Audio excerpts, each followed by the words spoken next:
Hello students, आज से हम आपकी English and communication skills second की क्लासेस स्टार्ट करने जा रहे हैं, जिसमें आपका ये chapter number 1 the prospect of flowers हम इस वीडियो में कवर करेंगे। आपकी जो स्टोरी है द प्रोस्पेक्ट ऑफ फ्लावर्स, इसके ऑथर हैं Ruskin bond. This is the photo of Ruskin bond. He is a renowned writer for children literature. यहाँ पे हम सबसे पहले इसका मीनिंग देखते हैं। द प्रोस्पेक्ट ऑफ फ्लावर्स, इसका मीनिंग है आपकी फूलों की प्रत्याशा, फूलों की संभावना। तो यहाँ पर हम देखते हैं, यहाँ पर स्टोरी के स्टार्टिंग में कुछ ओल्ड हाउसेस के नेम्स दिए गए हैं। Fern Hill, Oaks, Hunter's Lodge, Parsonage, the Pines, Dumbarnie, Mackinnon's Hall and Windermere. इनके बारे में बताया गया है कि ये जो पुराने घर हैं अभी भी स्मॉलर, जो छोटे छोटे इंडिया के हिल स्टेशंस हैं उनके बाहरी एरिया में, बाहरी क्षेत्र में अभी भी ये घर वहाँ पर हैं। Most of them have fallen into decay and rain, बहुत सारे ख़राब भी हो चुके हैं। और क्योंकि बहुत ज़्यादा ये पुराने हैं, ब्रिटिशर्स के द्वारा जब प्लेन्स जो कि सिटी एरियाज़ थे, वहाँ की तपती गर्मी से बचने के लिए उन्होंने काफ़ी सालों पहले ये घर वहाँ पर बनाए हुए थे। बट आज जो विजिटर्स हैं वो हिल स्टेशंस पे अगर वहाँ पर घूमने जाते हैं तो दे प्रेफर टू, वे चुनते हैं कि वो इसी जगह पे जाएं जहाँ पर उनके आसपास मार्केट हो, सिनेमा हो। और बहुत ज़्यादा सारे जो ओल्ड हाउसेस हैं वो काफ़ी जो ओक ट्री है, मैपल ट्री है एंड डिओडा ट्री, तो इन सब ट्रीज़ के बीच में ये बसे हुए हैं। तो वहाँ पर अब केवल वाइल्ड एनिमल्स वहाँ पर रहते हैं। तो यहाँ पर ये बता रहे हैं, यहाँ पर एक घर के बारे में ये बताते हैं कि एक पुराना घर वहाँ पर अभी भी है जिसका नाम है मलबरी लॉज। तो मलबरी लॉज नाम से एक बहुत ही साफ सुथरा, नीट वाइट वॉश्ड, पेंट किया हुआ एक कॉटेज है, एक कुटीर है, जहाँ पर there lives an English spinster, means एक जो अंग्रेज एक स्त्री है, कुंवारी, एक एल्डरली, बहुत ही बूढ़ी है वो, और उसका नाम है मिस मैकेंजी। ठीक है, इस नाम को आप ध्यान रखेंगे, Miss Mackenzie. Let's come to the next slide. Here, यहाँ पर आपको मिस मैकेंजी के बारे में बताया गया है that Miss Mackenzie is very old, she is more than elderly, being well over 80, ये 80 ईयर्स से भी ऊपर की एज की हैं। बट कोई भी ऐसा अंदाज़ा नहीं लगा सकता, because she is clean, sprightly and वोर ओल्ड फैशन क्लोथ, क्योंकि वो काफ़ी बिल्कुल साफ़ सुथरा रहती है, बहुत ही स्प्राइटली मीन्स फुर्तीली, बहुत ही फुर्तीली है, और पुराने फैशन के कपड़े पहनती है, बट बहुत ही संभाले गए वो वस्त्र पहनती है। और कभी कभी वो बटर, जैम एंड सोप, इन सब सामानों को, इन सब जो भी उसको ज़रूरत का सामान होता है उसको लेने के लिए वो कई बार टाउन की तरफ जाती है, शहर की तरफ जाती है, जो कि वहाँ से 2 मील की दूरी पे है। नाउ हियर, वहाँ पे ये बताते हैं that she had lived in the hill station, वो हिल स्टेशन में तब से रहती हुई आ रही है जब वो she was in her teens, जब वो टीनेजर थी तब से वो वहाँ पर हिल स्टेशन पे रहती हुई आ रही है। दो शी हैज़ नेवर मैरिड, उसने कभी भी शादी नहीं की।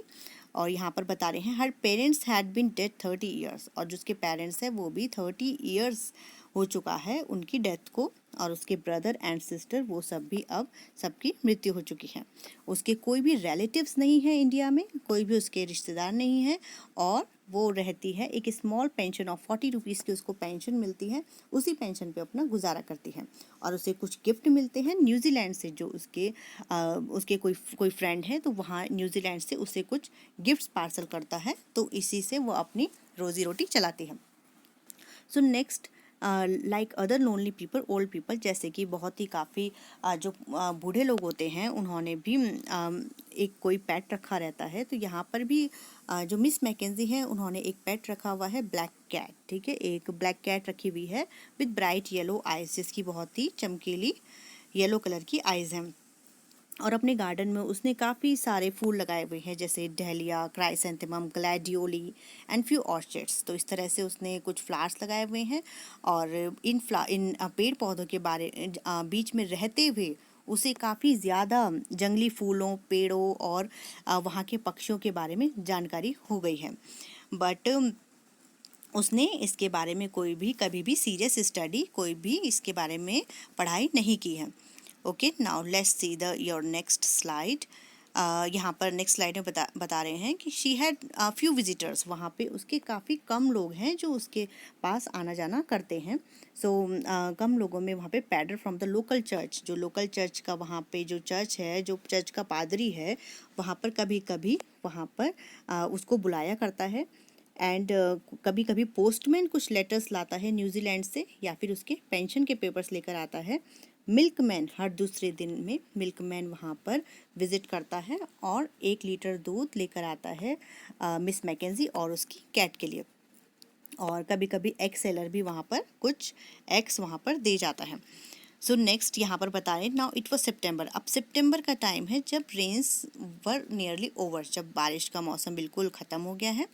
एंड मिस मैकेंजीज क्राइसेंथेमम, इस वक्त जो मिस मैकेंजी के क्राइसेंथेमम्स जो फ्लावर्स हैं वो अब खिल रहे हैं। तो यहाँ पर मिस मैकेंजी आशा करती हैं, she hope that coming winter, जो आने वाली सर्दियाँ हैं वो उतनी सीवियर, उतनी ठंड नहीं पड़ेगी, क्योंकि she was increasingly difficult, it was increasingly difficult to bear the cold, because उसके लिए ठंड का मौसम सहना बहुत ही मुश्किल होता जा रहा था। तो अब आगे वो बताते हैं दैट वन डे, एक दिन जब वो अपने गार्डन में घूम रही होती है तो एक स्कूल बॉय को देखती है वो, जो कि उसके जंगली फूलों को वहाँ से तोड़ रहा होता है। तो यहाँ पर मिस मैकेंजी बोलती हैं दैट हु इज़ दैट, आप कौन हैं और आप क्या कर रहे हैं। तो यह इस पर जो बॉय है, जो बच्चा होता है, स्कूल बॉय होता है, बहुत ही मीन्स अचानक से डर जाता है और हिल साइड, ऊपरी साइड हिल के जाने की कोशिश करता है। But he slipped on the pine needles, but जो पाइन के नीडल्स होते हैं उसमें वो स्लिप करते हुए जो मिस मैकेंजी हैं उनके नेस्टर्टियम बेड, जो एक फूलों का जो क्यारी होती है उसके ऊपर जाकर वो गिर जाता है। व्हेन ही फाउंड, जब उससे पता लगा जैसे भागने की कोई जगह नहीं है, तो वो एक निहत्ती सी स्माइल देता है, एक थोड़ा सी मुस्कुराता है और कहता है good morning miss. Now let's see the your next slide.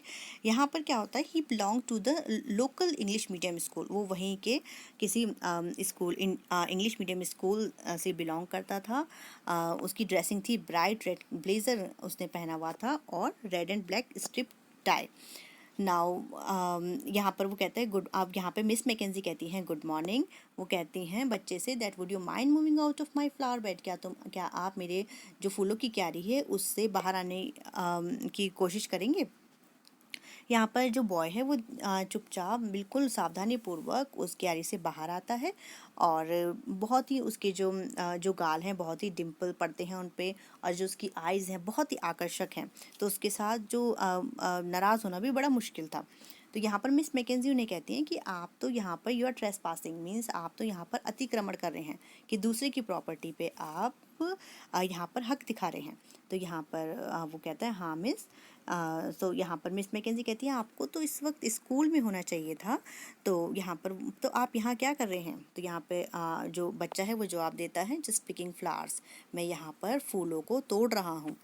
और मिस मैकेंजी बहुत ही हैरान हो जाती हैं और कहती हैं क्योंकि ये बहुत लंबा समय हो चुका था जब उन्होंने किसी बच्चे को देखा था जो फ्लावर्स में इंटरेस्ट ले रहा था, और इससे ज़्यादा उसका सबूत क्या हो सकता था दैट वो स्कूल से मतलब स्कूल से वहाँ पर स्कूल मिस करने के बाद वो वहाँ पर फूलों को तोड़ने आया था। तो वहाँ पर मिस मैकेंजी बोलती हैं कि आपको फ्लावर्स पसंद हैं। तो इस पर जो बच्चा होता है वो कहता है that I want to become a botanist, मैं वनस्पति शास्त्री बनना चाहता हूँ। सो नेक्स्ट यहाँ पर वेल दैट इज़ अनयूजुअल, तो इस बात से बहुत हैरान हो जाती है। मिस मैकेंजी कहती हैं कि आपकी एज में तो बच्चे पायलट सोल्जर इस तरह से बनना चाहते हैं, बट आप बॉटनिस्ट बनना चाहते हो। तो यहाँ पर बच्चा वहाँ उससे पूछती है कि क्या आपको इन फ्लावर्स के नेम भी पता हैं। तो यहाँ पर जो बच्चा है वो बताता है कि दैट यस, जो उसके हाथ पे फ्लावर था, सो दैट इज़ अ बुकीलो फ्लावर। यहाँ पर जो मिस मैकेंजी हैं वो मिस मैकेंजी को बताता था इट इज़ अ पहाड़ी नेम, कि ये पहाड़ी नेम है जिसका नाम पूजा या प्रेयर होता है। सो यहाँ पर he held out a pail pink flower, अब वो पेल पिंक फ्लावर निकालता है जिसका हार्ट शेप की लीफ होती है। तो मिस मैकेंजी वहाँ बताती हैं कि it's a wild begonia, that is flower का नाम है वाइल्ड बेगोनिया। सो यहाँ पर मिस मैकेंजी आगे उनसे पूछती हैं, बच्चे से, स्कूल बॉय से पूछती हैं, don't you have any books on flowers, क्या आपके पास कोई कोई बुक नहीं है फ्लावर्स पे? तो यहाँ पर बच्चा कहता है नहीं। तो यहाँ पर मिस मैकेंजी उन्हें बताती है दैट कम इन, अंदर आओ, and I will show you a book, मैं आपको एक बुक दिखाऊंगी। तो यहाँ पर बुक सर्च करते करते मिस मैकेंजी उनसे नाम पूछती हैं, तो वहाँ पर वो अपना नाम बताता है अनिल। यहाँ पर वो उनसे पूछती हैं कि अनिल आप कहाँ रहते हो? तो उसे पता लगता है कि जो अनिल है वो दिल्ली का है, दिल्ली से वो आया हुआ है, जहाँ पर उसके पापा का बिजनेस है, उसके पापा का बल्ब्स का बिजनेस होता है वहाँ पर। तो मिस मैकेंजी कहती हैं कि जब आप आओगे, अपने घर जाओगे, तो वहाँ से आते हुए मुझे कुछ बल्ब्स लेके आना। तो यहाँ पर मिस मैकेंजी एक बुक निकालती हैं जिसका नाम होता है फ्लोरा हिमालयंसिस। फ्लोरा हिमालयंसिस नाम से जो बुक होती है, पब्लिश हुई होती है 1892 में, जो कि इंडिया में शायद एक ही इसकी सिंगल कॉपी होती है। तो वो अनिल को बताती हैं ये बहुत ही कीमती बुक है और इसमें इतने सारे वाइल्ड फ्लावर्स हैं कि जो आजकल जो भी नेचुरलिस्ट हैं, जो भी प्रकृति तक, इतने वाइल्ड हिमालयन, जो हिमालय पे जो फूल होते हैं जंगली, इतने फूलों का कभी भी किसी ने रिकॉर्ड नहीं लिया होगा।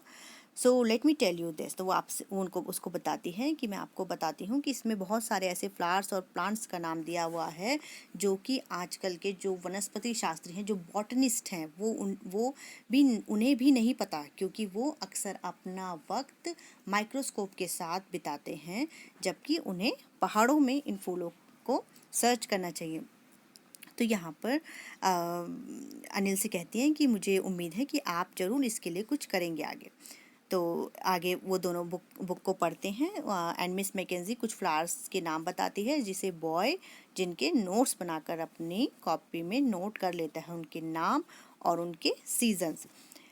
नाउ यहाँ पर दोनों के दोनों उस बुक को पढ़ रहे होते हैं और साथ ही चाय पीते पीते वो लोग बिल्कुल ही उस बुक को पढ़ने में खो जाते हैं।